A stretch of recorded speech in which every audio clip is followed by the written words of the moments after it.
Aujourd'hui, c'est le premier jour de vacances. C'est le bon moment pour faire des plantations dans le jardin. Mais avant, Juliette veut montrer à Antoine sa première découverte. Ce petit oiseau s'appelle chardonneret parce qu'il mange surtout des chardons.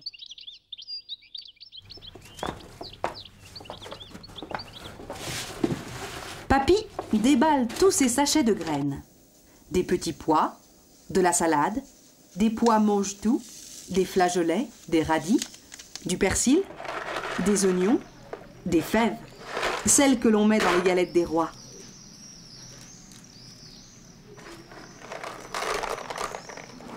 Des haricots verts, des haricots blancs et même des violets.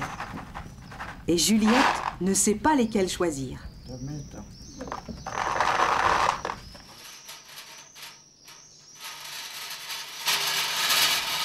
Antoine a entendu des piaillements dans le garage. Il est curieux. Il se perche sur un petit escabeau et découvre une nichée. Ce ne sont pas des hirondelles, mais des rouges-queues noires.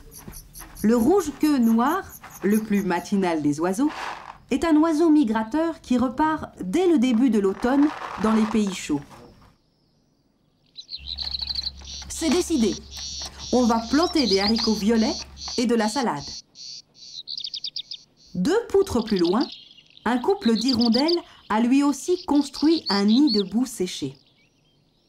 6 petites hirondelles viennent de naître. Et les parents se relaient sans arrêt pour apporter des insectes à leur petite famille.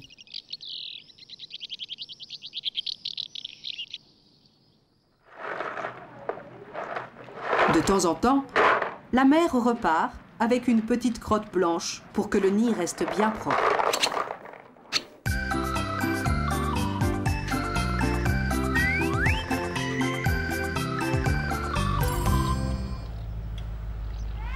Dans le jardin, Papy a déjà tracé 2 petits sillons. Mais avant de semer, il faut arroser pour mouiller la terre. Ça poussera mieux.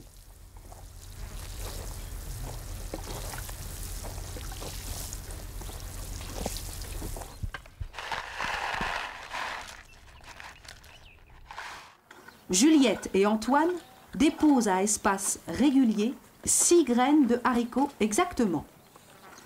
Antoine en profite pour s'entraîner à compter.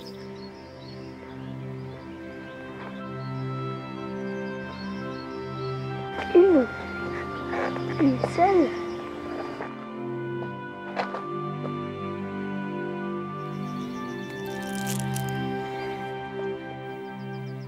Ensuite, Papy les recouvre de terre, délicatement. Il faudra patienter plus de 6 semaines pour pouvoir les récolter.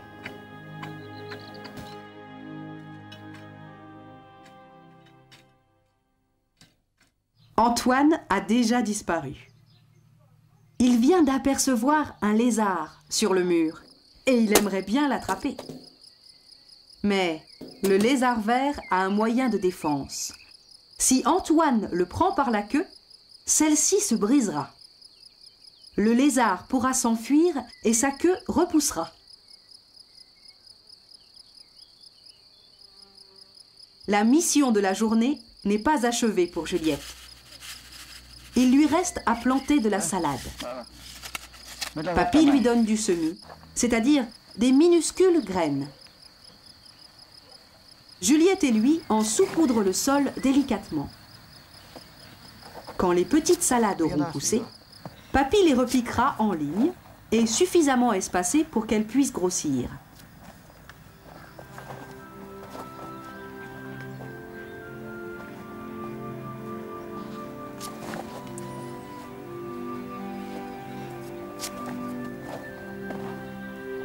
Une coccinelle part à la recherche des premiers pucerons, dont elle est friande.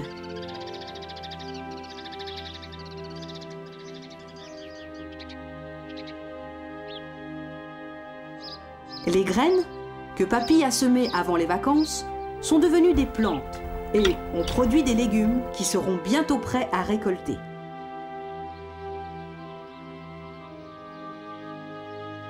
Les tomates sont déjà formées. Les courgettes et les haricots sont en fleurs. Et les fraises sont mûres.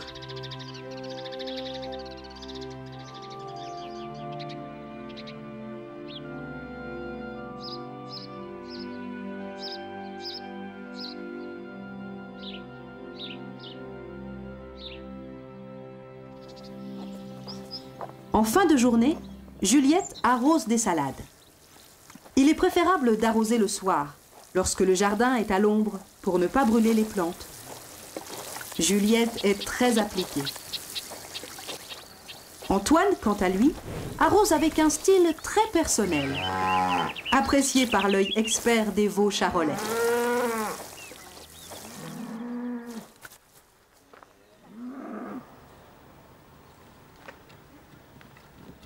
Les vacances à la campagne commencent bien.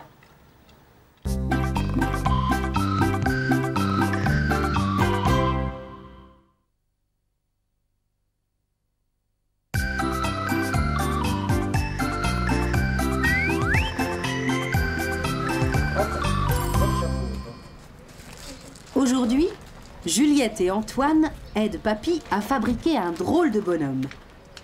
Avec une croix en bois, une boule de plastique, un vieil imperméable et un chapeau de paille.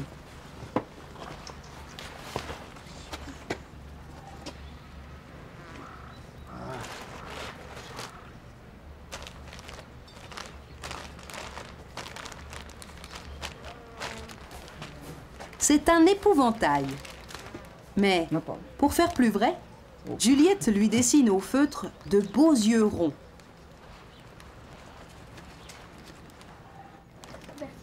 Tandis qu'Antoine, lui, fait une grande bouche avec des dents pour faire peur. L'épouvantail va servir à éloigner les merles, les étourneaux, les rouges-gorges et autres passereaux qui viennent picorer les fruits dans les arbres. Papy installe l'épouvantail dans un cerisier. Il a aussi disposé des lanières en aluminium qui scintillent au soleil. Avec tout cela, Papy devrait être tranquille.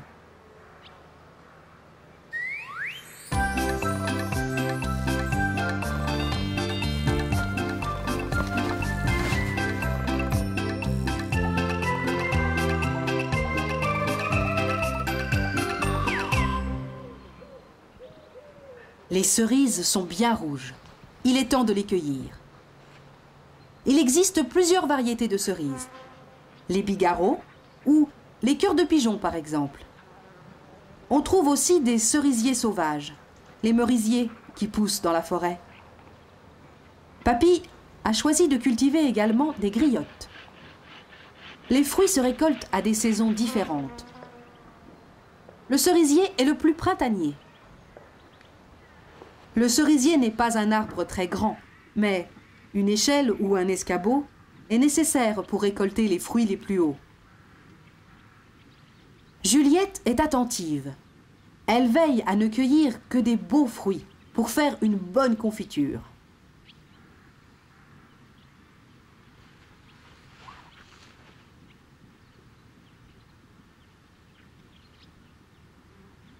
Les griottes sont un peu aigres, mais très bonnes quand elles sont cuites.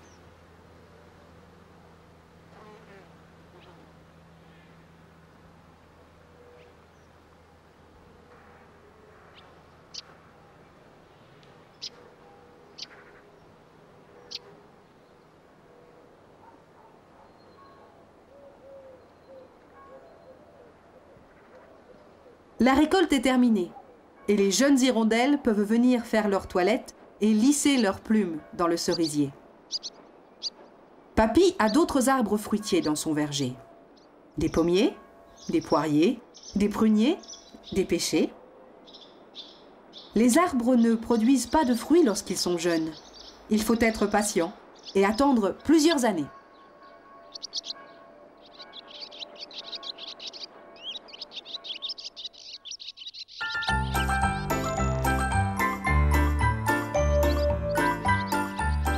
Une superbe chenille grimpe le long du tronc du cerisier. Espérons que les hirondelles ne l'ont pas vue. Si elle vit assez longtemps, peut-être deviendra-t-elle un magnifique papillon?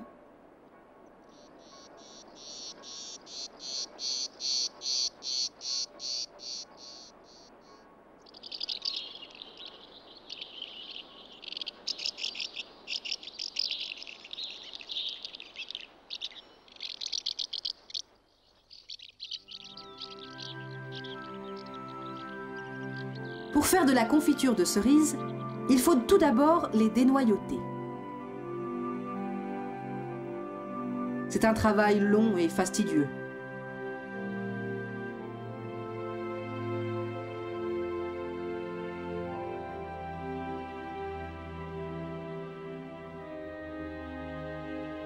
Antoine, lui, préfère manger des cerises déjà cueillies.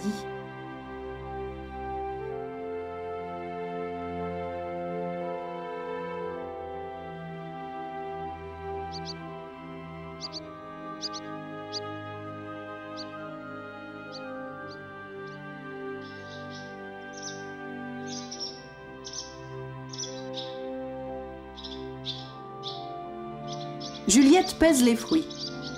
2 kilos. Ça suffit pour aujourd'hui. Mamie a préparé la bassine en cuivre, idéale pour les bonnes confitures. Dans la cuisine, Juliette met la bassine sur le feu et ajoute le sucre. Ça conserve. La recette de la confiture est simple. Autant de sucre que de fruits. Et on cuit doucement.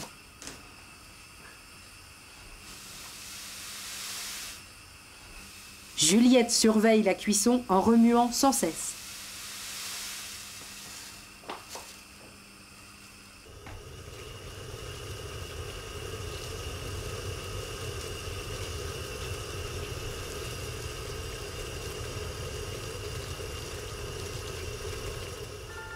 Mamie se charge de la mise en pot parce que la confiture est brûlante. Juliette et Antoine la goûteront dès qu'elle sera refroidie.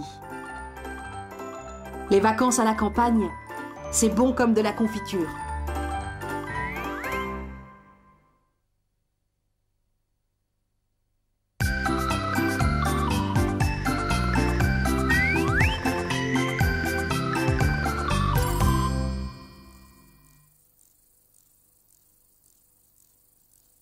Aujourd'hui, il fait beau. Juliette et Antoine vont se promener dans la prairie en fleurs. Le long du chemin, sur un bouquet de carottes sauvages, des mouches et des insectes butinent. Un joli coléoptère rouge cherche sa proie dans le feuillage d'un acacia. Qui s'est collé dans sa toile, elle l'entoure de toile. Alors, on est derrière et derrière. Il y a tout qui entoure la toile.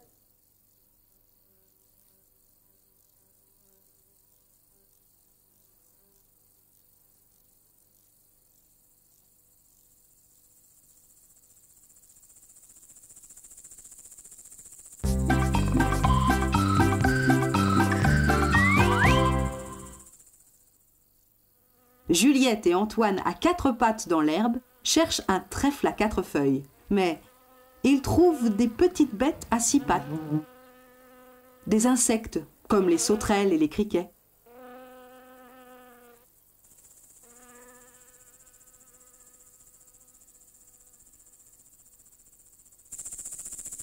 Les sauterelles sont insectivores. Elles mangent aussi des végétaux. Elles ont de longues antennes, plus longues que leur corps et de petits yeux. Les femelles ont une sorte de long sabre à l'arrière, qui sert à creuser un trou pour pondre les œufs dans la terre.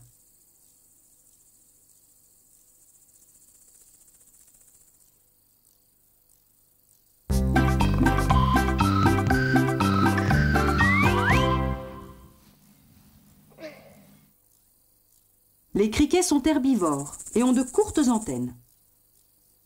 Le chant des criquets est produit par le frottement des ailes l'une contre l'autre, tandis que les sauterelles chantent en frottant leurs pattes arrière contre leur abdomen. Ces 2 insectes ont un sens aigu du camouflage.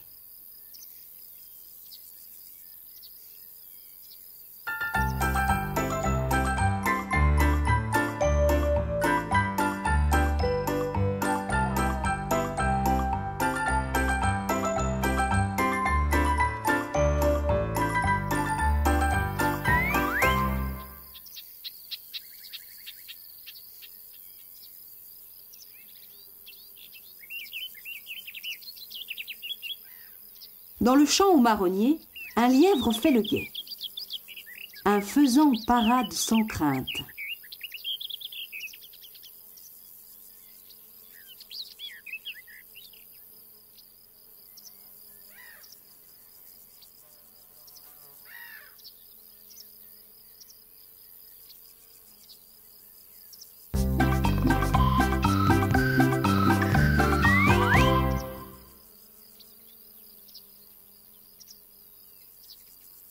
La couleur rouge de la coccinelle fait peur à ses ennemis, mais pas à Juliette, qui, comme tous les enfants, aime bien jouer avec la jolie bête à bon Dieu. Cet insecte est très utile. Elle peut manger 15 fois son poids en pucerons par jour. Elle s'envolera dès le premier danger.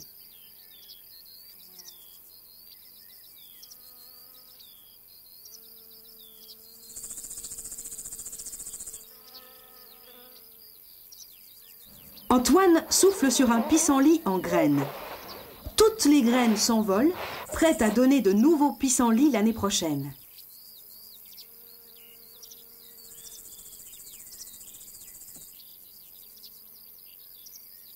À cette période de l'année, les prés sont couverts de fleurs multicolores, comme le bouton d'or, qui est une renoncule, les marguerites, le trèfle, les bleuets, les silènes, et le lotier pied de poule. Certaines ont des vertus médicinales. La plupart des animaux, les chats notamment, savent d'instinct quelles plantes ils doivent mâchouiller pour guérir lorsqu'ils sont malades.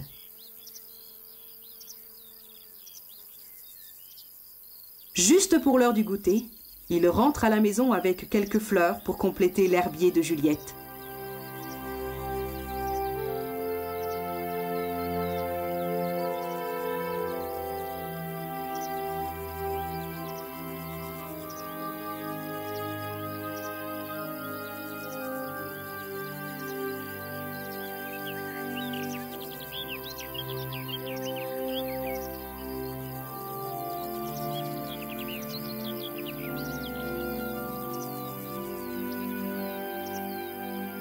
Les vacances à la campagne, c'est plein de couleurs.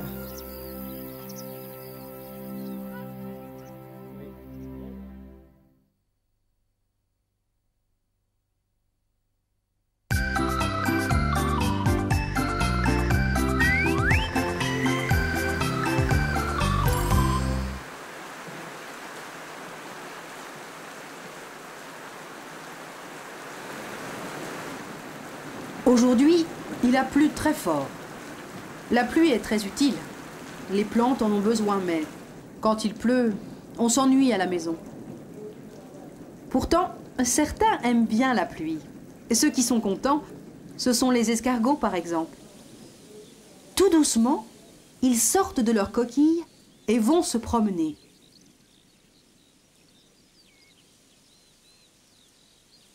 Après la pluie, le beau temps. Un très bel arc-en-ciel se dessine dans le ciel. Un arc-en-ciel, c'est la lumière du soleil qui se décompose à travers les gouttelettes de pluie. Juliette essaie de se souvenir de toutes les couleurs qui le composent.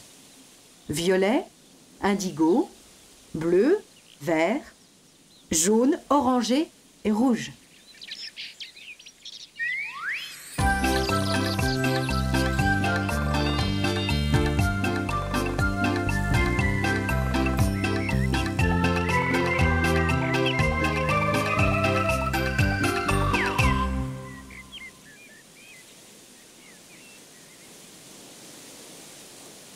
Juliette et Antoine vont rejoindre Papy qui est déjà à la chasse aux escargots. Il en a trouvé quelques-uns en bordure d'un chemin. Ils veulent participer, mais ce n'est pas si facile que ça. Ils sont bien cachés.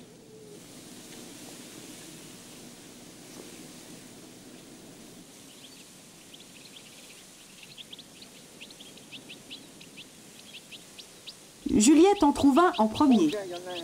Elle est contente.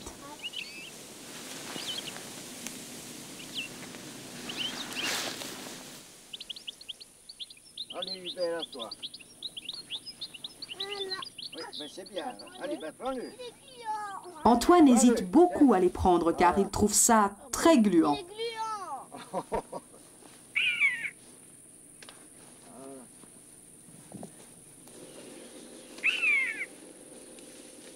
Antoine a enfin compris la technique. Il suffit de serrer doucement la coquille entre le pouce et l'index. Et c'est tout. L'escargot n'est pas un animal très rapide. Il est étonnant avec son pied ventouse qui lui permet de ramper aussi la tête en bas. Il porte 4 cornes, 2 grandes pour voir et 2 petites pour sentir. Il n'est pas très exigeant et peut rester 3 ans sans manger. Il est à la fois mâle et femelle, mais il en faut tout de même 2 pour se reproduire. Il existe plusieurs espèces d'escargots, comme le petit gris et le bourgogne, et ils ne sont pas tous comestibles, comme celui-ci, qui est trop petit. Juliette et Antoine peuvent maintenant continuer la chasse tout seuls. Et 1, et 2, et 3, le panier sera bientôt plein.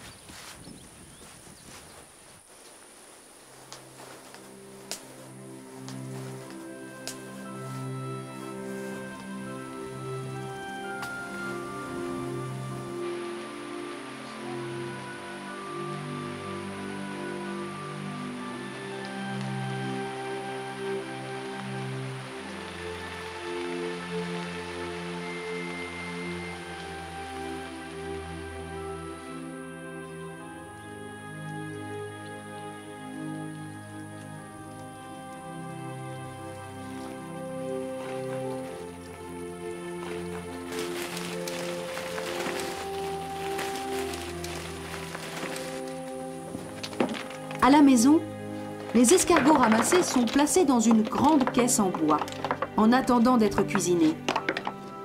Ils sont appréciés par les hommes depuis la préhistoire. Mais les enfants ont oublié de mettre le couvercle sur la caisse, et tous les gastéropodes se sauvent à petite vitesse, environ 300 mètres à l'heure.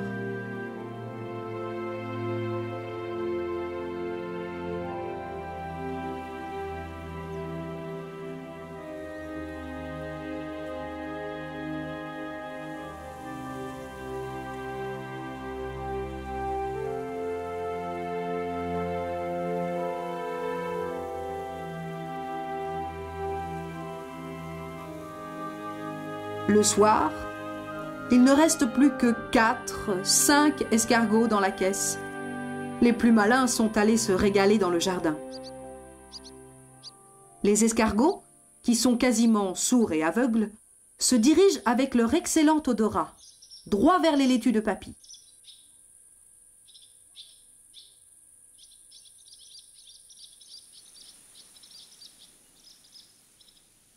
Et ils croquent à belles dents les feuilles de salade bien tendres.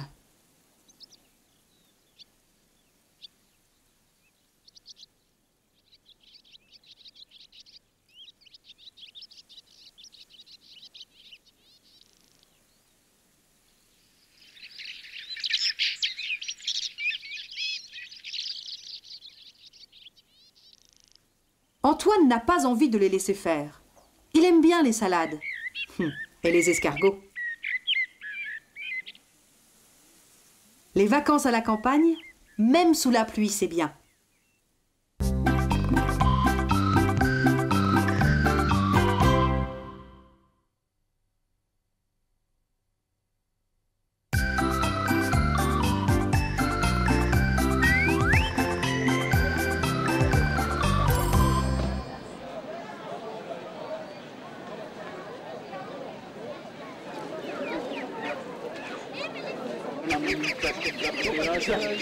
Aujourd'hui, c'est lundi, le jour du marché.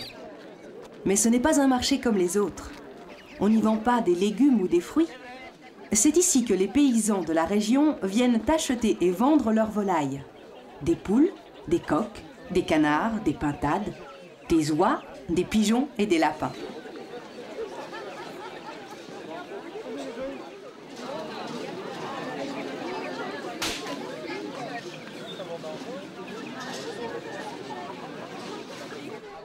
les animaux ne sont pas tous en cage. Et un beau coq est content lorsque Juliette lui offre quelques grains dans le creux de sa main.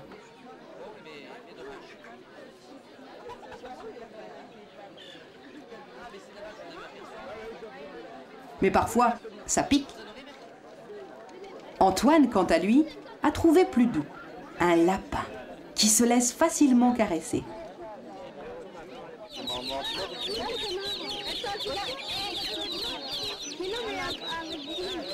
Juliette et Antoine décident d'acheter quelques poussins et 2 canetons.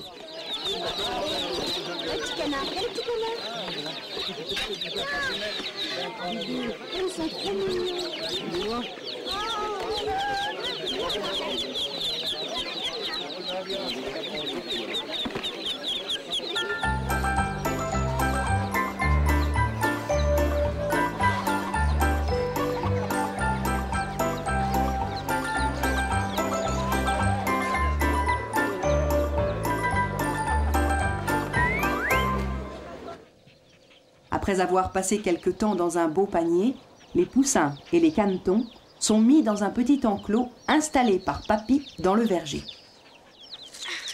Pyrrhus, le chien, est là pour surveiller si tout va bien. On va dans la cage, hein? Mais comment les prendre? Contrairement à la marchande qui saisissait ses 2 petites boules de plumes à pleine main, Antoine les prend très délicatement, avec les 2 mains, autant par peur de les blesser que par timidité.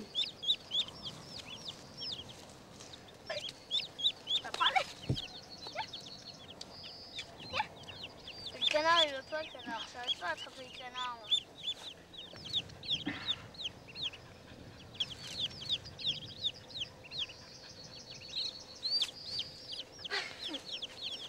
Les canetons découvrent enfin la vraie vie en plein air depuis leur naissance. On a pensé à leur mettre une petite bassine d'eau. Ils mangent des brins d'herbe, peut-être des vers de terre. Les poussins et les canetons semblent vivre en bonne intelligence. Ils jouent ensemble à mordiller une feuille. Le poussin, assez discret, la prend à son tour et s'enfuit en courant. Pendant ce temps, Papy continue ses activités en mettant les ailes en botte.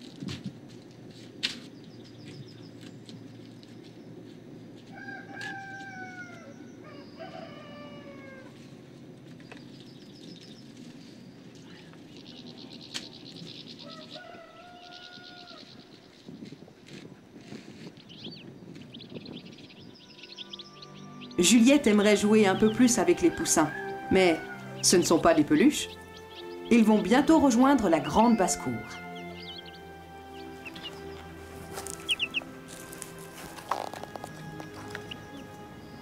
On a une cabane de notre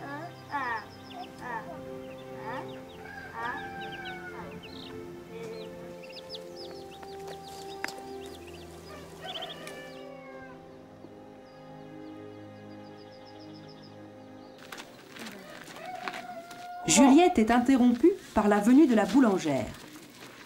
Elle passe tous les jours, mais elle ne vend pas de gâteaux.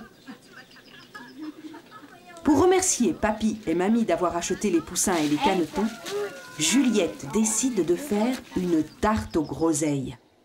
Les groseilles du jardin sont bien rouges et bien mûres. Juliette adore ça. Elle ne peut pas s'empêcher d'en manger quelques-unes pendant la cueillette.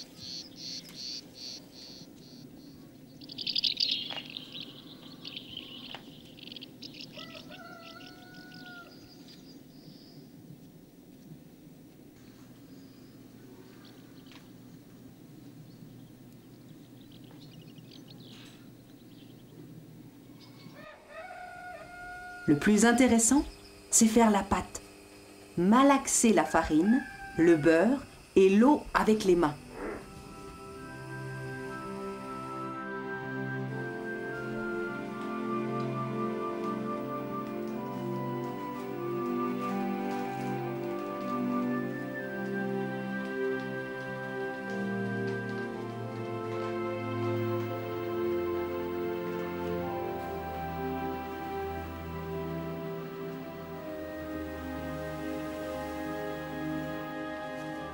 puis l'étendre au rouleau, la placer dans le moule et disposer correctement les fruits.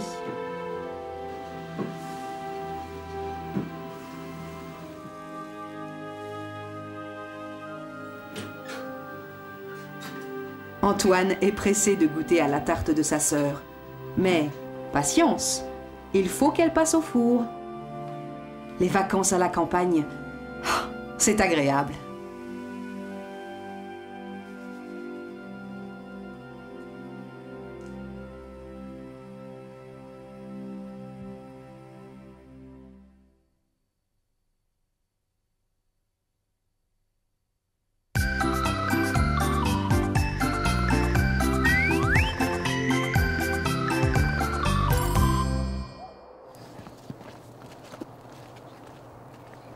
Aujourd'hui, des petits papillons blancs, qu'on appelle citrons, virevoltent dans tous les sens. Juliette et Antoine ont envie d'en capturer, mais ils ont pris l'épuisette de papy et les mailles sont vraiment trop grandes. Les papillons s'échappent.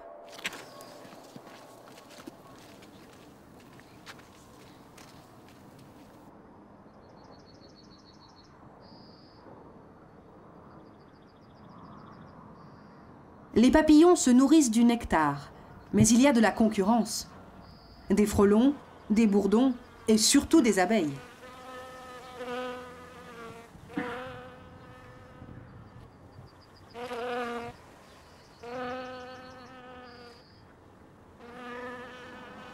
Les abeilles butinent de fleur en fleur pour récolter du nectar et du pollen. Tous les insectes butineurs participent à la pollinisation des plantes, c'est-à-dire à la fécondation des graines.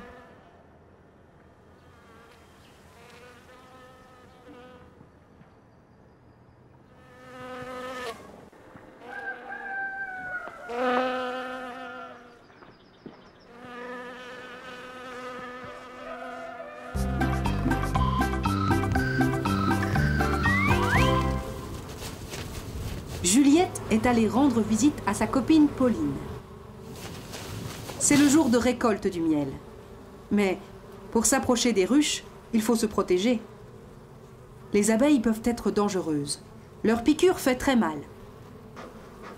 L'apiculteur, l'homme qui élève les abeilles, a préparé des combinaisons et des grands chapeaux voilés. Ce nouvel accoutrement ferait fureur dans la cour de récré. Avant d'intervenir, l'apiculteur s'approche des ruches par l'arrière pour ne pas les effrayer et les enfume pour les calmer. La fumée est naturelle. Elle est produite par des copeaux de sapin. Les abeilles sont élevées dans des ruches depuis l'Antiquité. Dans une ruche, il y a plusieurs rayons différents. Certains servent au stockage du miel, d'autres servent au stockage de la cire, et d'autres encore correspondent à la maternité. Voilà, on a eu la naissance d'une abeille. Juliette et Pauline assistent à la naissance d'une abeille. Les abeilles sont des insectes sociaux qui vivent en colonie, chacune ayant des fonctions différentes et complémentaires. Voilà, un cadre avec du miel. Hein. La ruche abrite une colonie, dirigée par une seule reine, dont le rôle principal est de pondre des œufs. En été, elle peut pondre jusqu'à 1500 œufs par jour. Quelques centaines de mâles, appelés faux bourdons, ont pour seule occupation de féconder la reine. Une ruche peut abriter environ 50 000 ouvrières. L'ouvrière passe la moitié de sa courte vie à l'intérieur de la ruche pour nourrir les larves. Les abeilles rapportent leur butin dans la ruche. C'est là que le nectar est transformé en miel et rangé dans les alvéoles. Et ensuite, elles parcourent la campagne proche pour butiner. Butiner est une tâche très fatigante. Et après 2 à 3 semaines, l'ouvrière meurt d'épuisement.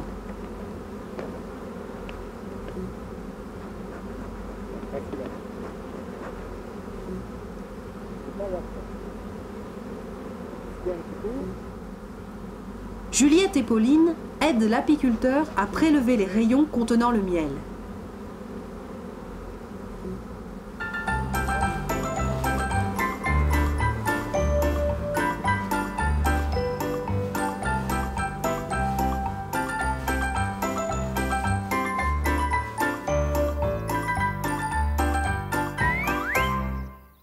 Pendant ce temps, Antoine joue dans les tournesols.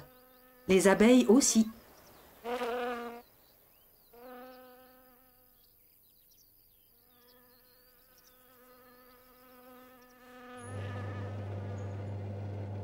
Dans l'atelier de l'apiculteur, Juliette essaie de racler les cadres de miel.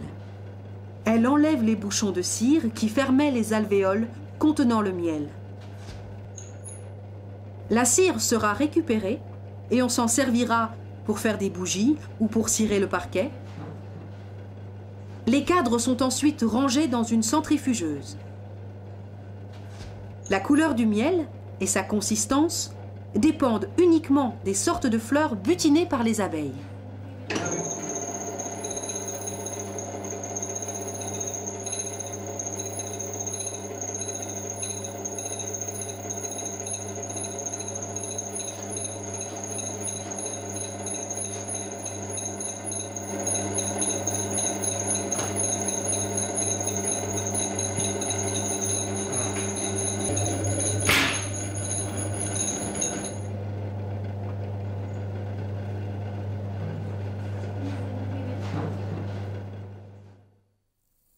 Pendant ce temps, les abeilles et les papillons se disputent toujours les mêmes fleurs.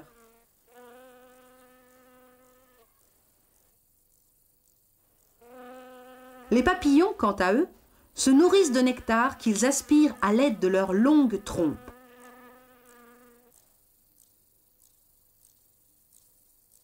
Les vacances à la campagne, c'est sucré comme le miel.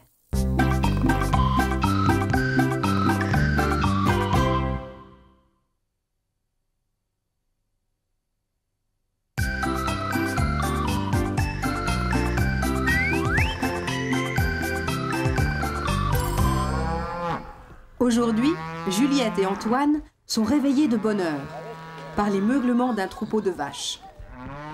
Le voisin les amène dans une autre pâture. Ce sont des charolaises. Elles sont élevées pour la viande de boucherie.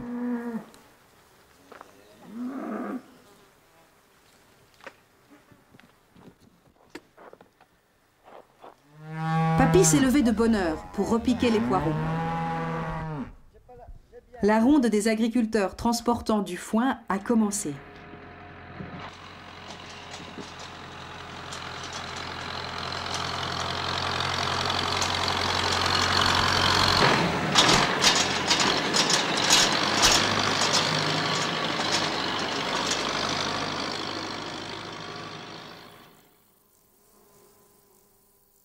Juliette et Antoine en profitent pour aller jouer dans le champ du voisin.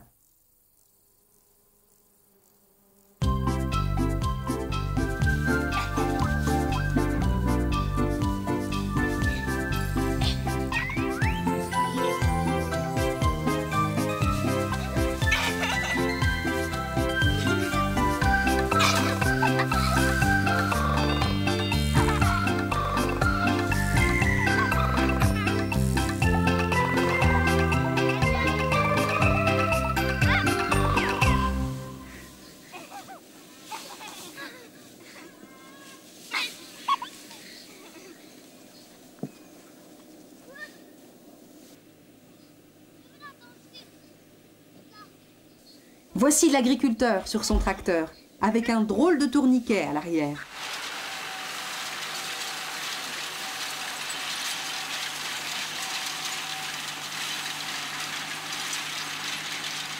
Les vaches sont herbivores. Et pour qu'elles puissent manger pendant l'hiver, il faut faire des réserves d'herbes séchées. C'est le foin. Juliette et Antoine sont invités à faire un tour de tracteur. L'agriculteur est venu faucher ce matin, après la rosée, car les herbes de la prairie étaient assez hautes. Le tracteur n'est pas très confortable, mais c'est tellement agréable de faire un petit tour. Avant d'être stockée, l'herbe doit être bien sèche, sinon elle pourrit. On la retourne donc avec un râteau faneur et on laisse faire le soleil. L'herbe est retournée plusieurs fois par jour pendant plusieurs jours. On en fait ensuite des bottes ou des balles rondes pour les ranger facilement dans la grange.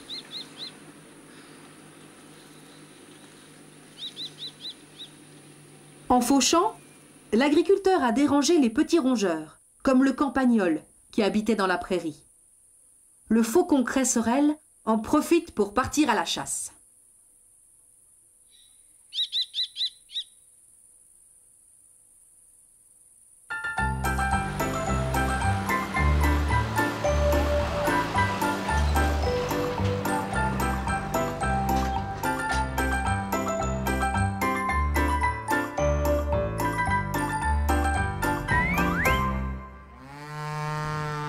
Pour l'instant, c'est l'été, et l'herbe des pâtures est suffisante.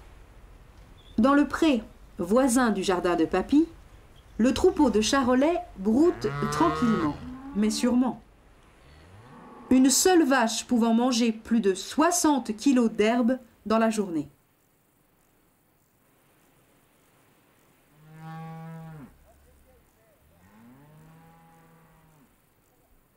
Le taureau surveille tout le monde et intimide le visiteur en raclant la terre. Dans le temps, les bœufs servaient, comme les chevaux de trait, aux travaux des champs, et leur grande force permettait de tirer des charges extrêmement lourdes. Les mouches agacent sérieusement les vaches. Il existe plusieurs races de vaches. La normande, la montbéliarde ou la frissonne sont élevées pour leur lait qui donnera la crème, le beurre et le fromage. Par contre, la charolaise, la limousine sont élevées pour leur viande et le petit veau peut profiter du lait de sa mère.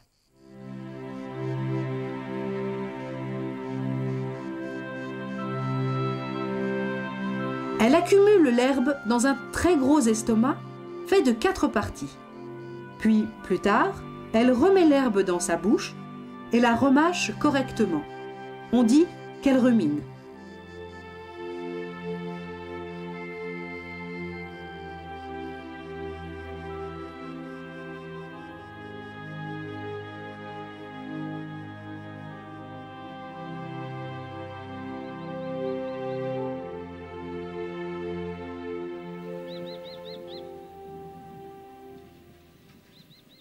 La période des foins va durer environ 3 semaines.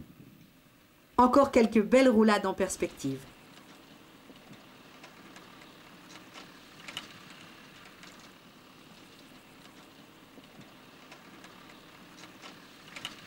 Les vacances à la campagne, c'est rigolo.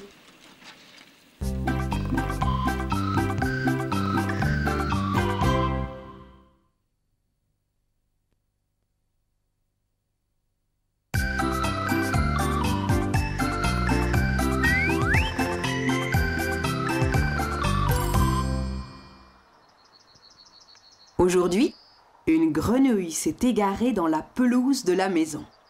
Elle ne bouge pas. Elle a peur.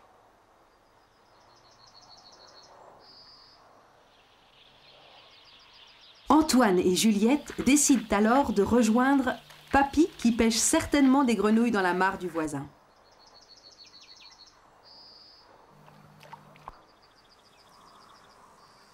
Ils s'approchent doucement. Dès que le soleil brille, la grenouille verte passe de longues heures à guetter. Elle bondit sur tout ce qui bouge, à condition que ce soit petit. Si un insecte passe à proximité, elle se retourne et l'engloutit avec sa langue gluante, presque sans le mâcher.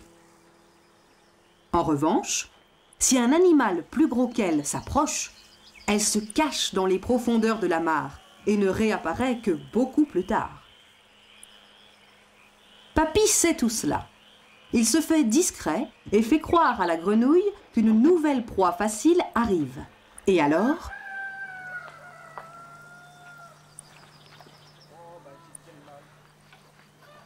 Ouais. Oh, les pas bien gros. La troisième.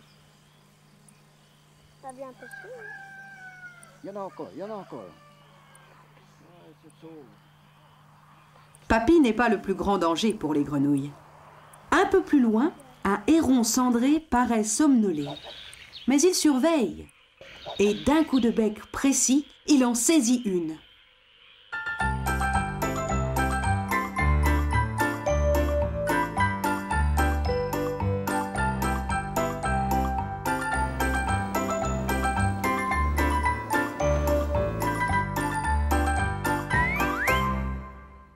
Plus tard, Juliette et Antoine vont en barque sur la rivière avec leur cousin Hubert.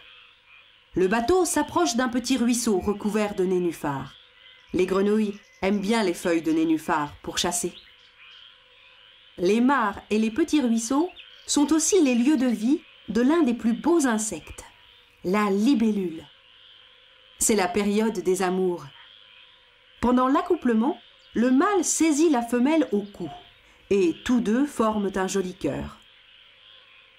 Après l'accouplement, les libellules déposeront leurs œufs à l'intérieur de la tige d'un nénuphar, par exemple. Puis elles laissent leurs larves se développer toutes seules sous l'eau. Celles-ci vivront de 1 à 5 ans dans les profondeurs de la mare avant de se transformer en libellules en 3 minutes. Soudain, un ragondin sort de son terrier creusé dans la berge. Il voit les enfants et plonge. C'est un craintif.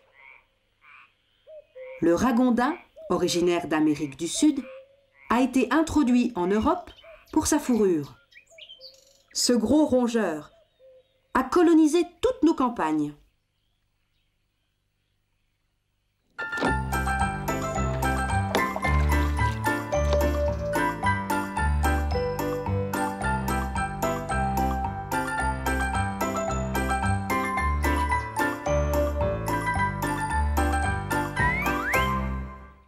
Dans la barque, Juliette et Antoine peuvent apprendre à ramer.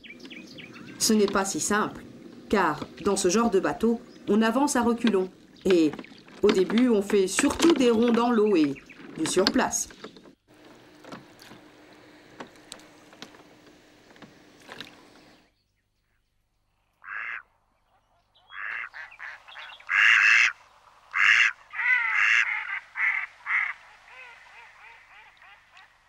Le lendemain, Papy et Antoine font une promenade au bord de l'étang, parmi les roseaux. C'est des mouches. Tiens, regarde.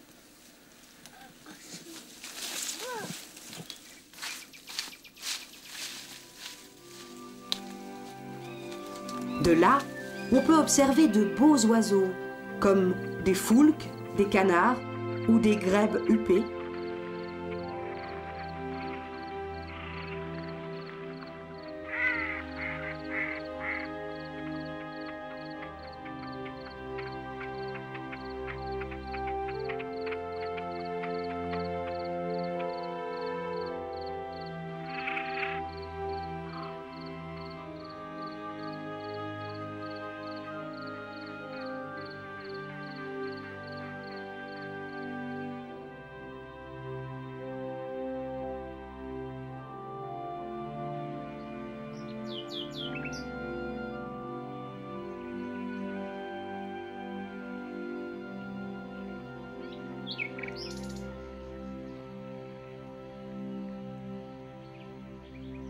Plus loin, Antoine remarque des insectes aux longues pattes qui glissent sur l'eau.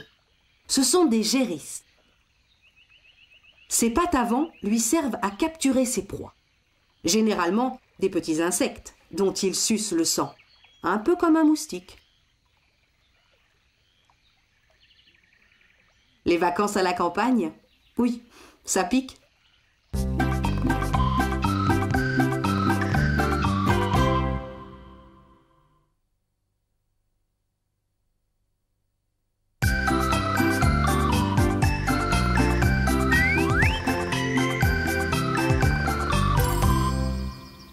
Aujourd'hui, au menu, c'est jardinière de légumes.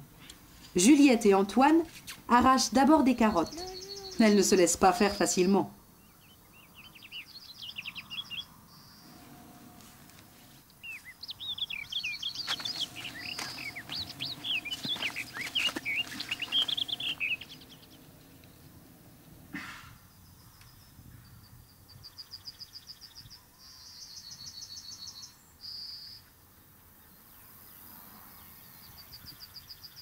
Qu'est-ce que c'est que ces petites choses oranges, accrochées à une feuille? Ça ne se mange pas. Ce sont des œufs de doryphore. Le doryphore est sans doute le plus connu des insectes du jardin. La femelle pond entre 500 et 2000 œufs par an. caché sous les feuilles de pommes de terre, à l'abri du soleil et de la pluie. Ce coléoptère, venu d'Amérique du Nord, a provoqué au début du XXe siècle des ravages dans les champs et les jardins. Et tout le monde, même les enfants, partait à la chasse aux doryphores, les ramassait un par un à la main au lieu d'aller à l'école.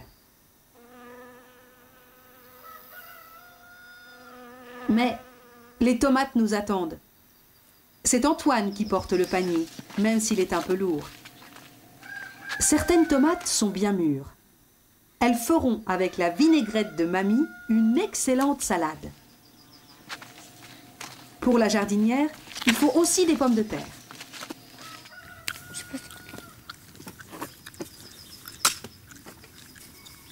Antoine veut aider Papy à les récolter, mais il est surpris par une drôle de bête.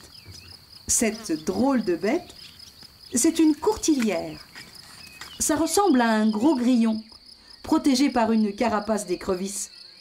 On l'appelle aussi taupe grillon. Elle est grosse, mais elle n'est pas méchante, et Antoine peut continuer sa récolte sans risque. Notre courtilière en profite pour s'échapper.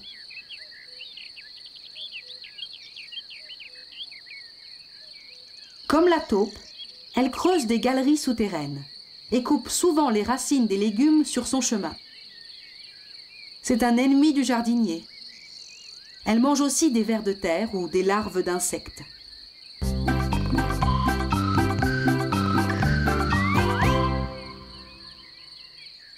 Pendant ce temps-là, Juliette termine sa récolte en cueillant quelques haricots violets qu'elle avait semés avec Antoine au début de l'été.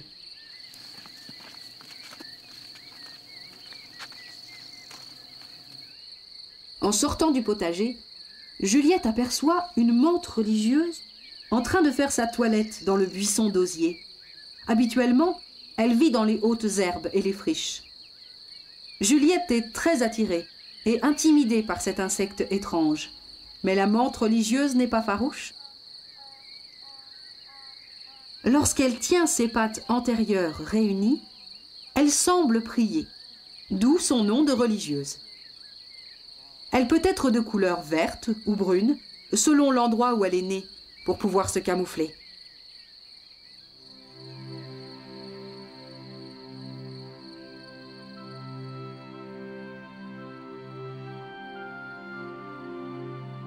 C'est surtout un prédateur redoutable, insectivore, qui se nourrit uniquement de proies vivantes. Elle chasse à l'affût, sans bouger, ou presque.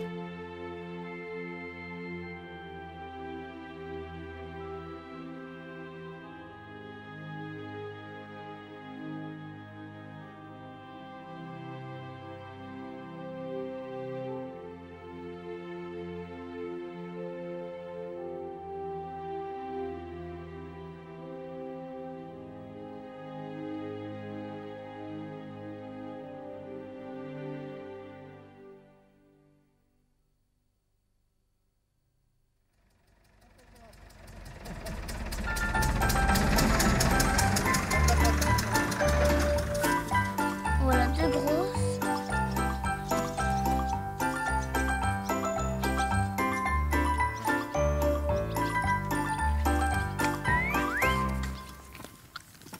Le lendemain, c'est le jour des patates. Les doryphores et les courtilières n'ont pas tout détruit. Les pommes de terre ont grossi tranquillement pendant plusieurs mois. Aujourd'hui, elles sont bonnes à récolter.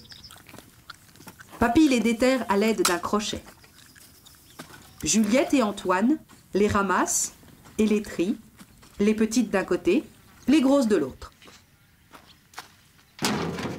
C'est monsieur Parmentier, sous le règne de Louis XIV, qui l'a mise à la mode. Ces patates sont des belles de Fontenay. Il en existe plus de 1000 variétés. Celles-ci sont bonnes pour faire des frites, d'autres seront meilleures pour la purée. Antoine découvre enfin la menthe religieuse de Juliette en plein festin.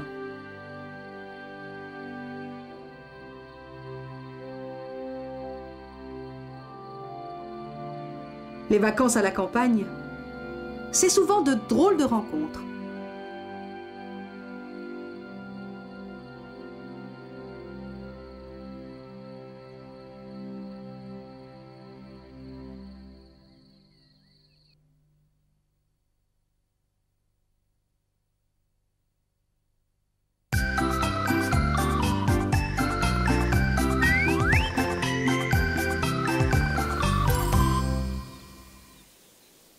Au cours d'une promenade, Juliette et Antoine s'arrêtent regarder des chevaux.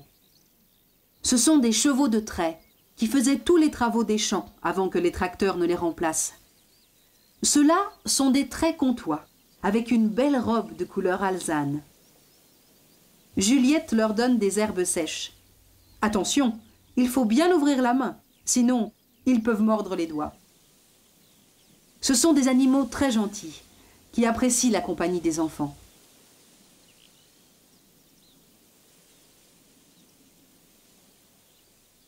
Antoine est un peu impressionné par cette grosse bête, mais il ose tout de même lui caresser le museau. Sans doute aurait-il aimé un peu d'avoine, leur menu préféré, mais il n'y en a pas ici.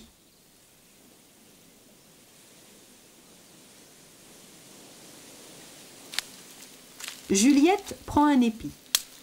Elle le frotte entre ses mains pour découvrir les grains de blé. Dans nos régions, on cultive plusieurs espèces de céréales. L'orge, l'avoine, le seigle et surtout le blé et le maïs. Il y a deux sortes de blé. Le blé tendre, celui-ci est moulu en farine pour faire le pain ou les gâteaux. Et le blé dur, celui qui a de la barbe, pour la fabrication de la semoule et des pâtes. Le blé a été cultivé dès l'apparition de l'agriculture, au néolithique.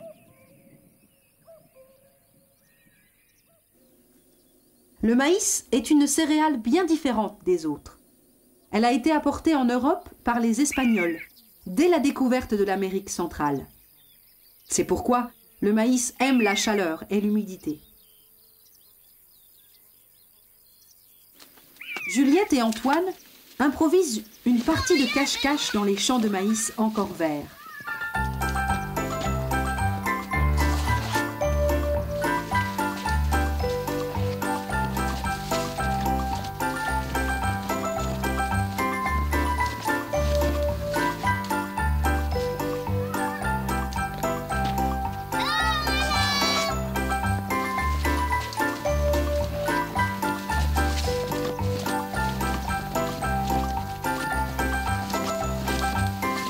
La course se termine dans un champ de tournesol, fleurs magnifiques tournées vers le soleil levant. Quand elles seront bien mûres, les graines seront pressées pour faire de l'huile.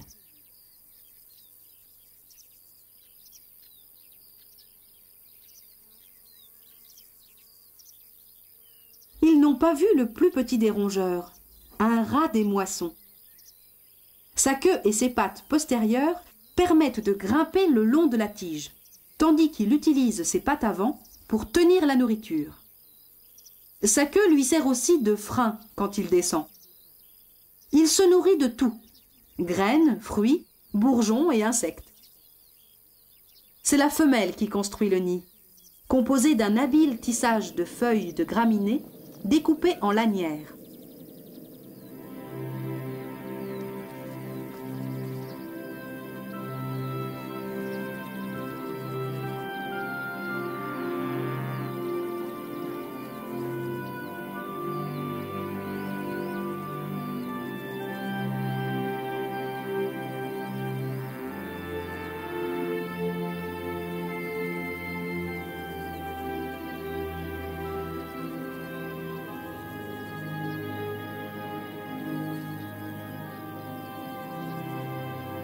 Le principal ennemi du rat des moissons est l'homme.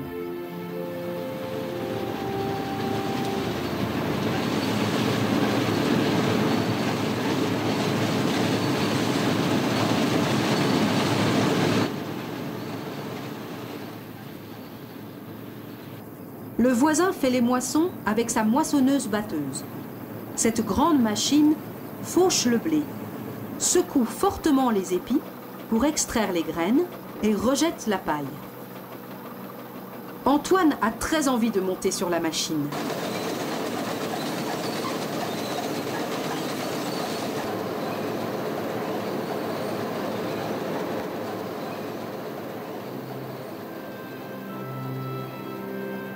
Juliette hésite, mais monte à son tour, voir les blés de haut.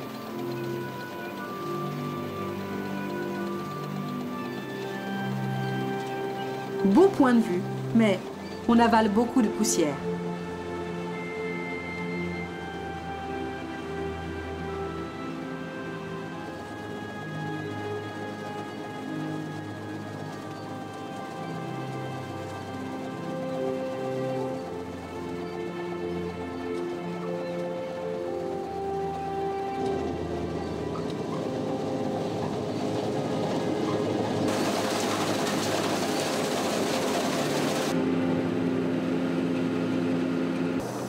Les grains sont vidés dans une remorque et transportés vers d'immenses silos. Plus tard, on pressera la paille pour en faire des balles rondes. Les vaches l'apprécieront cet hiver en litière. Les vacances à la campagne, c'est doux.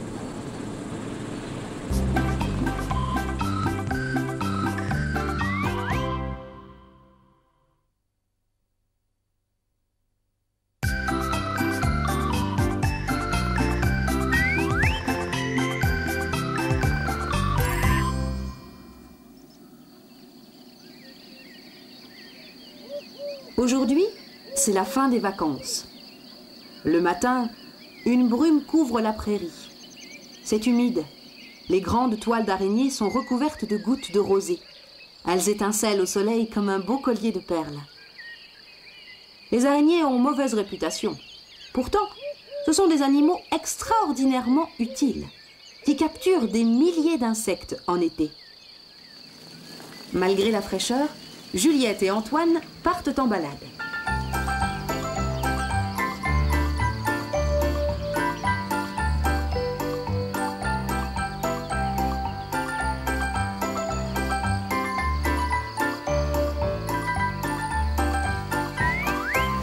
Dans le champ de maïs, où ils ont fait de nombreuses parties de cache-cache, ils vont cueillir 1 ou 2 épis de maïs. Ils ont l'autorisation du voisin.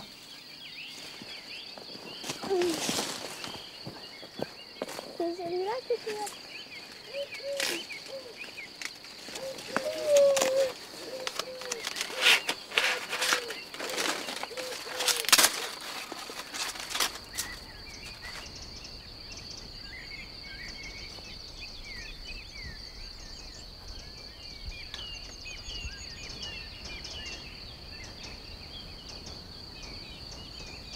Dans la forêt, sans qu'Antoine ou Juliette ne se rendent compte, de nombreuses petites bêtes vivent cachées sous les feuilles et les branches sèches. Des drôles de chenilles comme celle qui ressemble à une brindille et qui grignote une feuille morte.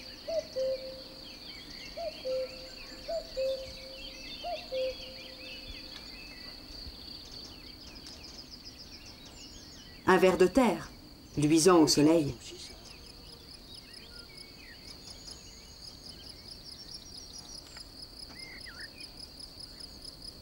Un cloporte se sauve, un mille-pattes glomerie part. Se met en boule dans un coin, un longicorne qui fait quick-quick. Quand on l'embête, se cache. Tous mènent une vie bien discrète, sauf une colonie de fourmis qui s'active dans tous les sens.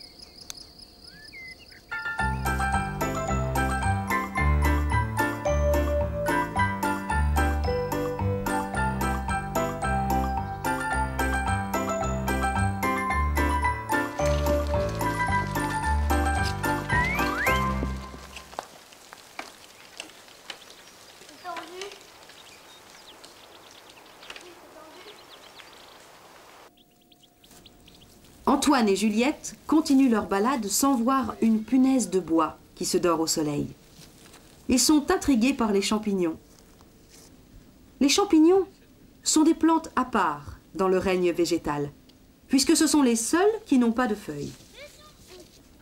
Certains se nourrissent de feuilles mortes, pourries. D'autres sont des parasites. Ils vivent sur les arbres. Il existe environ 4000 espèces de champignons. Certains sont délicieux et très chers, et d'autres peuvent être mortels. Donc, il ne faut pas cueillir ni manger un champignon sans savoir. Un beau champignon, un bolet certainement, est pris d'assaut par une limace. Elle aime bien croquer les champignons, même les vénéneux.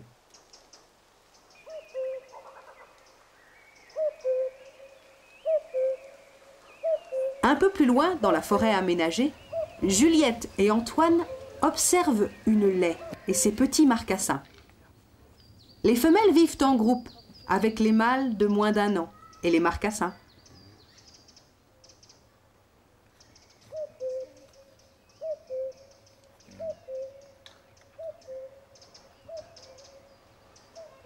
Les sangliers adultes sont solitaires.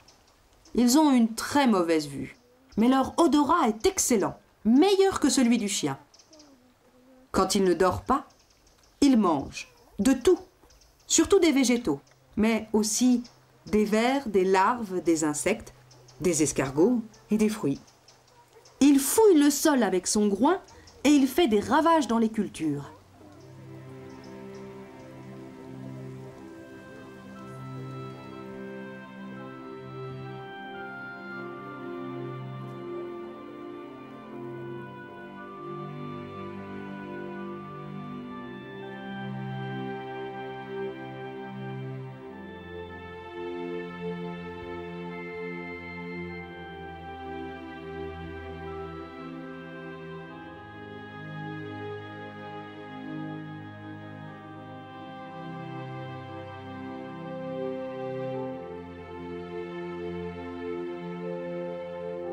Dans une clairière, un grand cerf fait la sieste.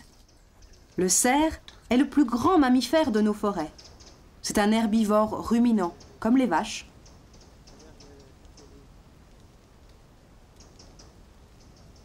Ce que l'on remarque le plus souvent, ce sont ses cornes, que l'on appelle des bois. Les bois des cerfs ne sont pas en os, et ils tombent et repoussent chaque année.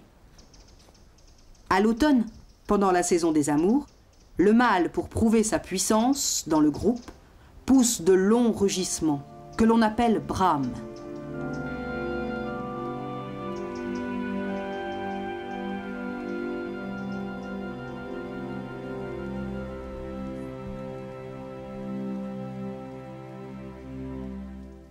Juliette et Antoine font beaucoup de découvertes aujourd'hui. Les vacances à la campagne, c'est presque fini.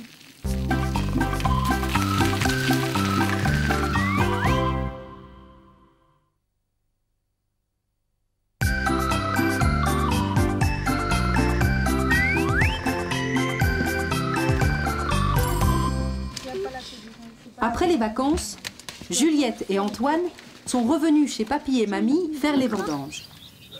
Papy a quelques rangées de vignes à côté de la maison. La vigne a besoin de soins toute l'année. Tout l'été, ils avaient vu la vigne pousser et avaient aidé Papy à la soigner. Voilà. En été, Papy coupe régulièrement les plus grandes branches pour permettre aux raisins de bien mûrir. Allez. Juliette veut essayer elle aussi. Mais ce n'est pas facile car la cisaille est un peu lourde et elle ne sait pas toujours quelle branche couper.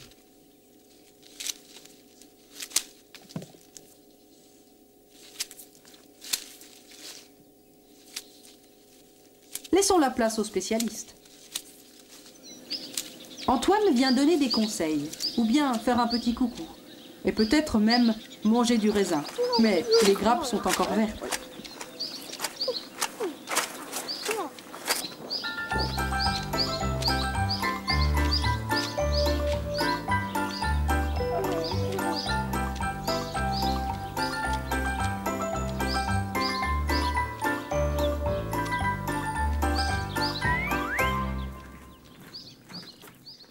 Plusieurs fois dans l'année, Papy traite la vigne pour éviter le développement de certaines maladies est la prolifération de certains insectes qui empêchent la vigne et le raisin de pousser normalement. Antoine doit rester en retrait pour ne pas respirer ce produit qui ne convient pas aux enfants.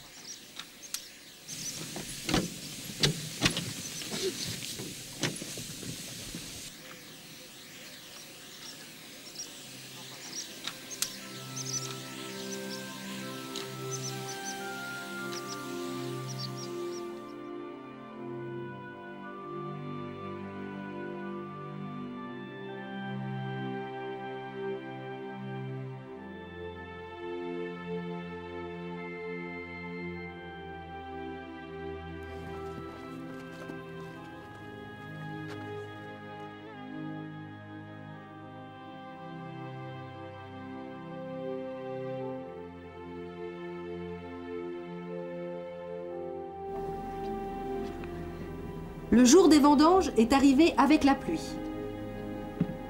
Juliette commence sa cueillette par une dégustation du raisin, maintenant qu'il est bien mûr. Il n'a pas le même goût que le raisin de table. Il existe de nombreuses variétés de raisins, que l'on utilise de manière différente. Ceux avec lesquels on fait du vin ne sont pas toujours très bons à manger. Les raisins de table ne font pas de bon vin. Hein, papy? Papy, qui est un ancien vigneron, est très efficace dans sa récolte. Antoine, quant à lui, prend le temps de choisir quelle grappe il va cueillir. Oh ben, t'es fou en l'air. Hein? T'es fou en l'air. C'est lancé.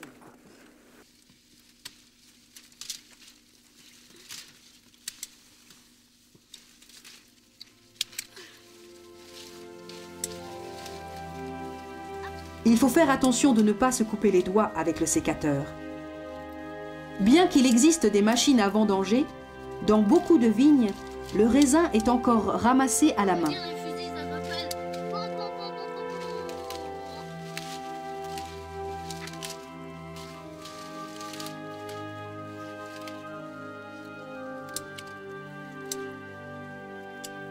Pom, pom, pom, pom,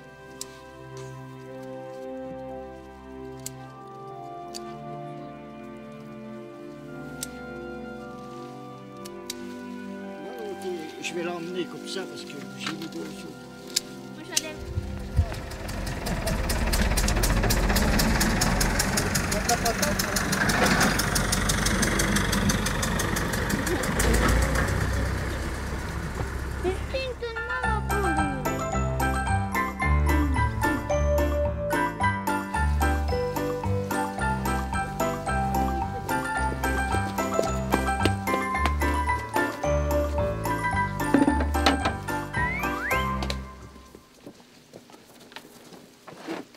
De retour à la maison, il presse le raisin pour recueillir le maximum de jus.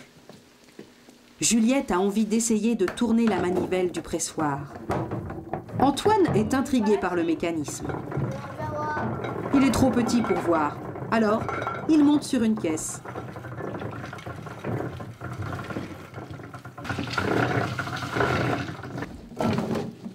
Oh, là, il y en a beaucoup. Allez, ça va déborder, là?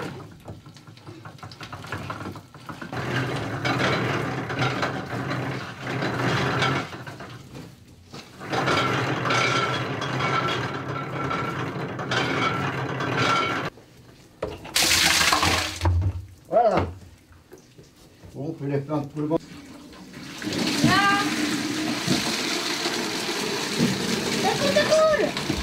Lorsque tout le raisin est pressé, ils peuvent enfin boire un verre de jus de raisin frais.